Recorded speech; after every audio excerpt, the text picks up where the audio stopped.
धिटाच्या हृदयाला दरारून घाम फुटावा अशी ती एक भयानक रात्र होती।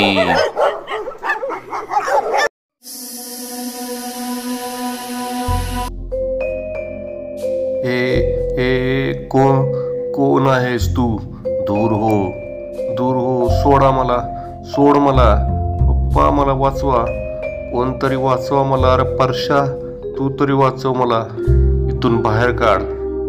असं म्हणत आमचा दादा भर दुपारी झोपेतून अगदी ओरडतच उठला।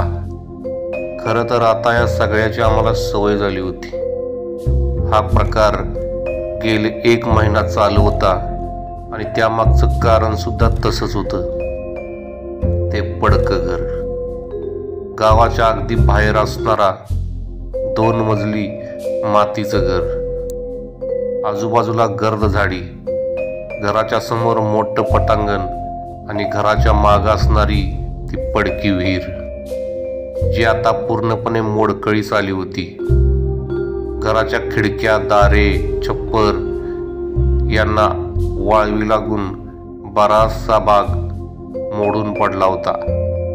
पहिली खोली सोडली तरी मागच्या 2-3 खोल्या अजून सुद्धा बंद अवस्थेत होत्या।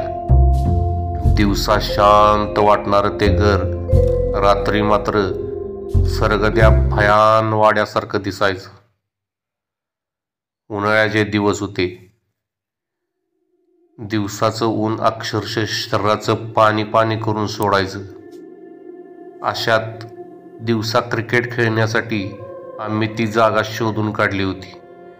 आजूबाजूला गर्द झाडी असल्या कारणाने तिथे फारसं ऊन लागत नसायचं। एके दिवशी मी, दादा आणि गावातली दादाचे 7-8 मित्र मिळून भर दुपारी त्या पडक्या घरापाशी खेळायला गेलो होतो। खेळता खेळता दादाने एक षटकार लगावला, बॉल उंचवर मारला। तो बॉल सरळ त्या घराच्या छतावरून घरंगळत त्या घरातच गेला।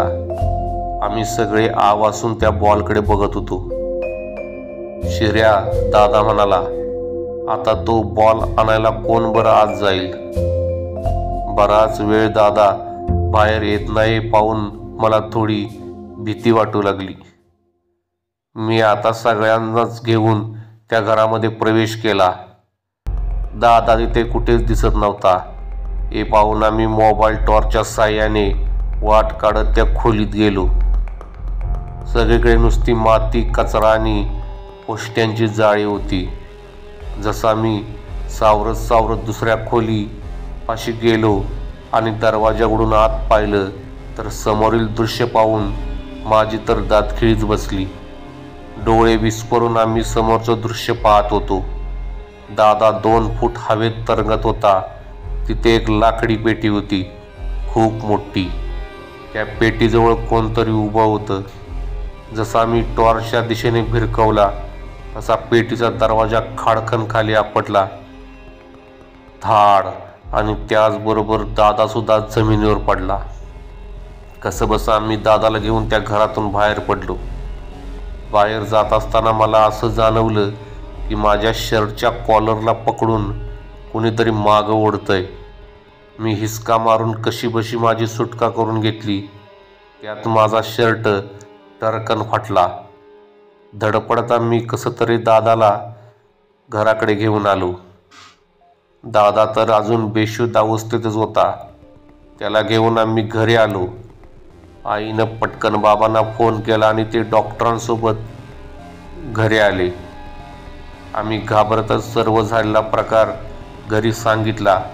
तसे आजोबा ओरडतच म्हणाले, तुम्हाला कुणी सांगितलं होतं तुम्हाला त्या दवाखान्यापाशी जायला?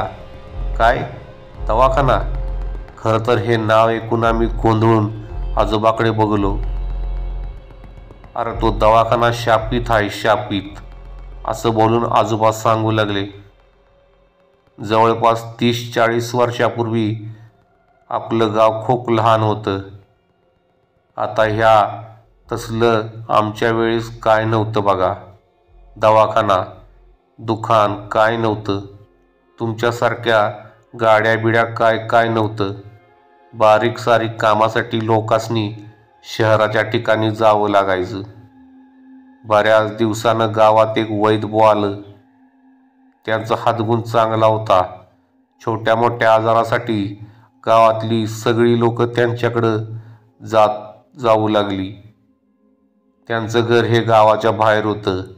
आजूबाजूला मस्त हिरवी झाडं आणि घराच्या दारात मस्त असं पटांगण होतं. असंच एक दिवस गावातली काही पोरं उन्हाळ्याच्या दिवसामध्ये रानमेवा गोळा करायला जंगलात गेली. ती मरणाचं ऊन डोचक्यावर आणि बोंबलत काय करायला गेली ती काय माहिती. जाताना गावातली बारकी सारखी पोरं बी घेऊन गेलेली. तिथे एका बारक्या पोराला इशारी साप चावला. सगळ्यांनी त्याला खांद्यावर घेऊन घरी आणलं. घरापर्यंत आणस्तोवर त्या बिचाऱ्या पोराची अवस्था खूप बिकट झाली होती. पोराचं अंग निळं पडत चाललं होतं आणि तोंड कडनं नुसता फेस येत होता. काही लोकांनी त्याच्या घरापासून त्याला शहरातल्या इस्पितळात घेऊन जायचं सुचवलं, पण वेळ लय कमी होता म्हणून गावकऱ्यांनी त्याला वैद्याकडे नेलं. वैद्यबुवा घरात नव्हतं. बाजूच्या गावात गेले तर लगेच त्यासनी बोलवून आणलं. धावत पळतच ते बी आलं.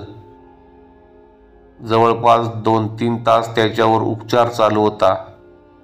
कसला बसला पाला उघळून ते त्याच्या तोंडाला आणि जिथं साप चावला तिथं लावला. आम्हाला तर काय कळना झालं. काय बाय करून त्यांच्या प्रयत्नाला आता यश आलं. पोरगं आता शुद्धीवर येत होतं. प्रत्येकजण गर्दीतून पुढे येऊन सगळा प्रकार बघत होता. समधी आता खुश झाली. वैद्यबुवा त्या पोराच्या बापाला म्हणालं की आज ह्याला इथंच माझ्या देखरेखखाली राहू द्या आणि उद्या सकाळपर्यंत ठीक वाटल्यावर तुम्ही त्याला घेऊन जा. तसं ते राजी झालं. रात्रीपर्यंत सर्व काही ठीक होतं. रात्री 2-3च्या वक्ताला काय झालं कुणाच ठाऊक. त्या पोराला परत उलट्या होऊ लागल्या. पुन्हा त्यांनी दवापाण्यास सुरुवात केली. ते पोरगं टाचा घासत होतं. डोळं बारीक मोठं करायला लागलं. लय प्रयत्न करून बी पोरगं गेलं. गावात कळल्यानंतर गावकरी हळहळून गेले.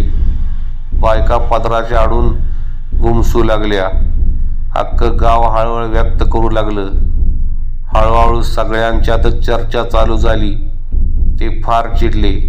त्यांना असं वाटलं त्या वैद्यबुवाच्या चुकीच्या औषध उपचारामुळेच त्या पोराचा हाकनाक बळी गेला आणि त्या सगळ्याला तोच जबाबदार आहे. या रागातच काही लोकांनी त्याला मारहाण सुद्धा केली. पण पंचांनी मध्यस्थी करून त्यांना एका दिवसात घर आणि गाव सोडण्यास सांगितलं. वैद्यबुवांचा नाईलाज झाला. रात्रीत आपल्या कुटुंबास ते घर आणि गाव सोडायला लागलं. आता त्या घराजवळ कुणी बी जात नव्हतं. काही दिवसांची गावातली 2 शेतकरी शेतात पाणी द्यायला जात असताना त्या घरापासून जात असताना त्यांना एक मुलगा त्या घराच्या छपरावर बसलेला दिसला. जवळ जाऊन पाहिलं असता त्या दोघांना घामच फुटला. कारण ते पोरगं दुसरं तिसरं कोण नसून ते साप चावून मेलेलं पोरगं होतं. ते बघून दोघांनी तिथनं पळ काढला व बोंबलतच गावात पळत गेले. गावात गेल्यावर त्यांनी झालेला सर्व प्रकार सांगितला. त्यानंतर सुद्धा बऱ्याच लोकांना तेच पोरगं कधी छपरावर, कधी खिडकीत, तर कधी दारात बसलेलं दिसायचं. हे बघून आम्ही सगळे खूप घाबरलो.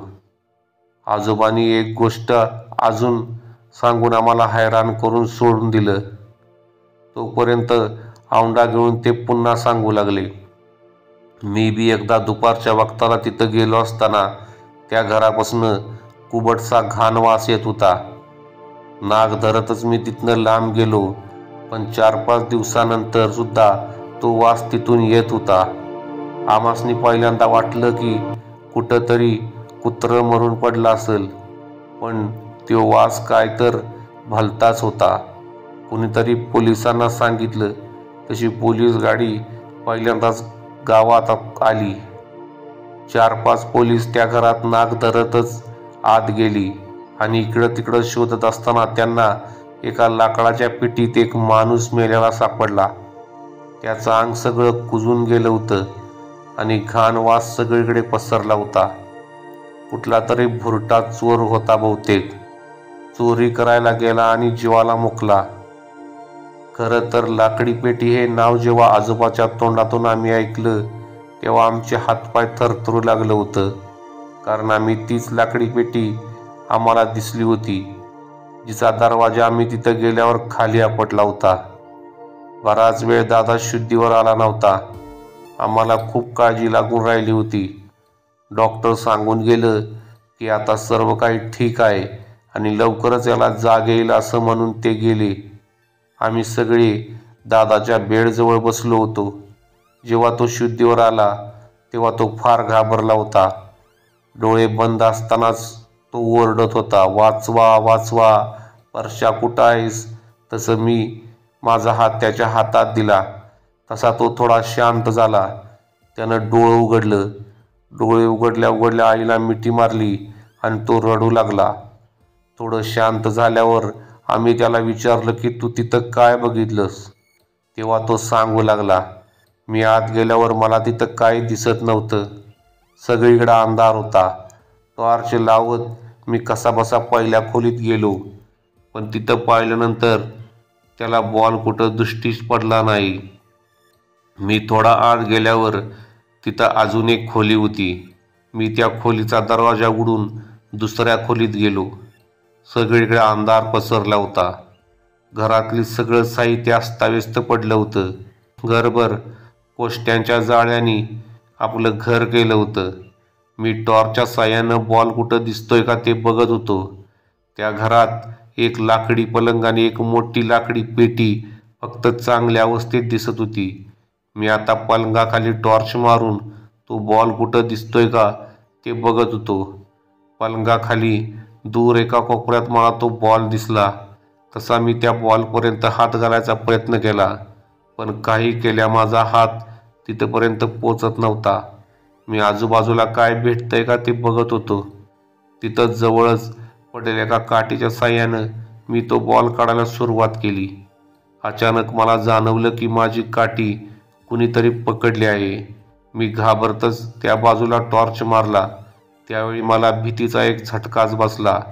शरीर थंड पडलं होतं. हात पाय थरथरू लागलं होतं. समोर एक 8-10 वर्षाचा मुलगा खाली बसला होता. अंधारात त्याचे डोळे लाल भडक दिसत होते. त्याची त्वचा एकदम पांढरी फट्ट आणि सुरतुकलेली दिसत होती. एकदम भयानक असं ते दृश्य होतं. कोण आहेस तू? असं म्हणत मी हळूहळू मागे सरकू लागलो, पण या मुलाने बाहेर येऊन पटकन माझा पाय पकडला. ए सोड मला, सोड मला परश्या, असं म्हणत मी मोठ्याने ओरडलो, पण माझा आवाजच बाहेर जात नव्हता. त्याने मला खाली पाडले आणि माझ्या अंगावर बसला. या झटापटीत माझा मोबाईल हातातून पडला आणि तो बंद झाला. सगळीकडे पुन्हा अंधार झाला. मी परत मोठमोठ्याने ओरडू लागलो, वाचवा वाचवा, मम्मी पप्पा. त्याने माझा गळा दाबून मला मारण्याचा प्रयत्न केला.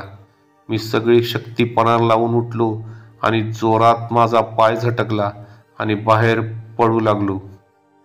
त्यानं सरळ माझ्या खांद्यावर उडी मारली आणि मला खाली पाडले. पायाला पकडून तो मला तिथल्या लाकडी पेटीत घेऊन जात होता. खाली पडल्यामुळे माझ्या डोक्याला मार लागला होता आणि त्यामुळे माझे डोळे हळूहळू मिटत होते. त्यामुळं पुढचं मला काही आठवत नाही. कुठला तरी प्रकाश माझ्या तोंडावर पडला. मला वाटलं यमदेव मला घ्यायला आला आहे आणि मी डोळे बंद केले. तेवढ्यात आजोबा धीर देत म्हणाले, अरे पोरा, तो कोण यमदेव नव्हता. या परशाच्या रूपानं देवच तुझ्या मदतीला धावून आला बघ. हे ऐकून दादा माझ्याकडे पाहू लागला. पोरानो, परत त्या जागेवर कवाबी जाऊ नका, असं म्हणून आजोबांनी माझ्या पाठीवर हात ठेवला. आज या गोष्टीला जवळपास 1 वर्ष झालं आहे. दादा आता पूर्णपणे बरा झालाय. सर्वांना एक विनंती आहे की तुम्ही सुद्धा अशा अनोळखी ठिकाणी जात असाल तर जरा सांभाळून, कारण काही जागा या झपाटलेल्या असू शकतात.